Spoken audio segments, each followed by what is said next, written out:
Hola a todos, soy Raúl Ortiz, bienvenidos a este nuevo vídeo de R para muy principiantes, en el que hablaré del data frame o marco de datos.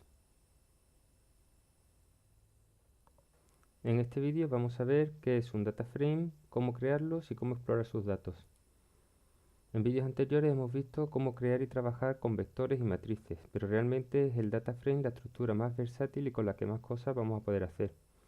Puede estar compuesto por elementos de distintas clases y esto es bueno porque cuando tengamos entre nuestros datos variables de tipo cuantitativas podremos trabajar con la clase numeric y cuando tengamos variables de tipo cualitativas trabajaremos con la clase de tipo factor, todo bajo la misma estructura que es el data frame. En realidad es como una matriz pero con la posibilidad de albergar datos de distinta naturaleza. Se puede crear un data frame a partir de vectores. Así el vector plantas tendrá el número de plantas que hayan nacido por metro cuadrado.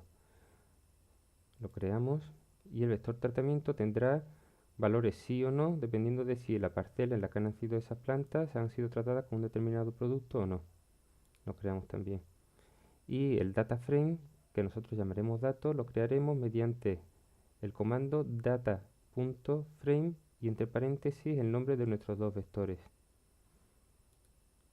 Cada uno será de una clase distinta. Este es un vector, o queremos que sea al menos un vector de tipo cuantitativo, que represente las cantidades, y este de tipo cualitativo, que represente sí o no dependiendo de si, como hemos dicho antes, ha sido tratado o no. Para explorar los datos podemos escribir el nombre del objeto datos y ejecutarlo.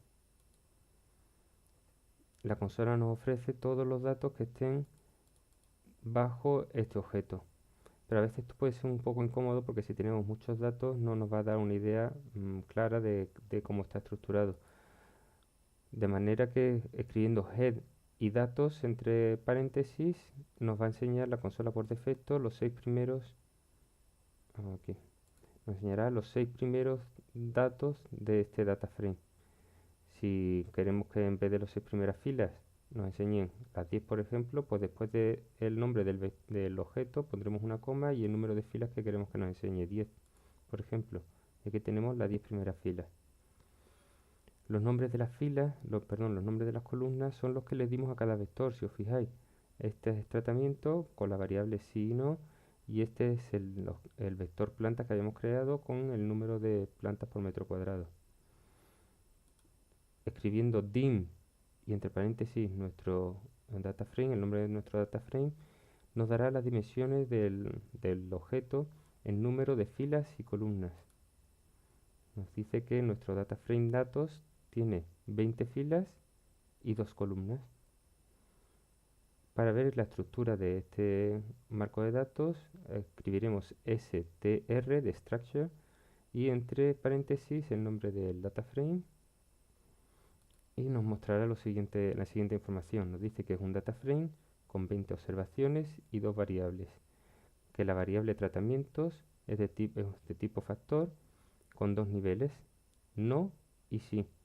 Y viene aquí una muestra, el 2 representa la n y la s estaría representada por el número 1. El vector o el objeto plantas, la variable plantas, es de tipo numérico y aquí tenemos una muestra de los primeros valores. Con el comando summary, con dos m's y con y, obtenemos la siguiente información. La variable tratamiento está dividida en factor del tipo n, que tenemos 10 entradas, y del tipo s con otras 10 entradas. Y la variable plantas, de la variable planta nos muestra el valor mínimo, el primer cuartil, la mediana, la media, el tercer cuartil y el valor máximo. Como vemos son dos maneras distintas de presentar los datos dependiendo de si la variable es cualitativa o cuantitativa. Otra manera de explorar los datos es mediante de la forma gráfica. Si escribimos plot datos, R nos enseña la información de la siguiente manera.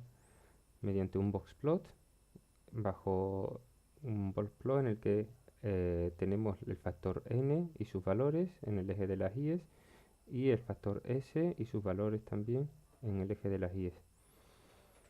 Pero bueno, ya tendremos tiempo de hablar más tranquilamente sobre el tipo de gráficos que se pueden obtener en R. Para ver una variable en concreto, escribiremos el nombre del data frame seguido por el símbolo de dólar y el nombre de la variable. Por ejemplo, datos dólar tratamiento nos enseñará todos los valores de la variable tratamiento. Y datos dólar plantas nos enseñará también los datos del factor plantas. Con este vídeo hemos hecho una primera aproximación al marco de datos o al data frame. Espero que os haya resultado interesante y muchas gracias por estar ahí.